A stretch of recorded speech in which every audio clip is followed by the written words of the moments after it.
Natuwa ang maraming fans ni Chris Aquino dahil muli nilang nasilayan si Chris at ito nga ay sa pamamagitan ng post ni Jed Madela. Ayon kay Jed, masaya siya na makita si Chris Aquino matapos ang matagal na panahon na hindi sila nagkikita. Narito ang kwento ni Jed.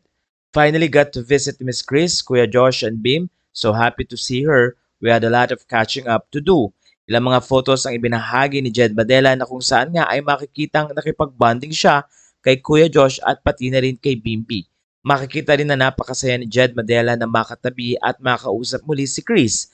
At doon din nga ay pinakita ang photo ni Chris na talaga namang napansin ng mga netizen ang pagiging okay nito at blooming nga. Kaya naman ayon sa mga fans, thank you Jed Madela for sharing photos at hindi man niya naibahagi ang kanilang napag-usapan pero batid ng mga netizen na masaya ang kanilang catching up na ginagawa. Matatandaang bumisita rin si Bimby at si Joshua sa ASAP, California na kung saan ay dinaos nga ang celebration na ito at maraming mga artistang Filipino ang nandoon. Natuwa rin ang mga fans dahil nagkaroon ng pagkakataon na makipag-bonding si Bimby at si Joshua sa mga kapamilya stars. Ang mga photos ay binahagi naman ni Darla ng ABS-CBN.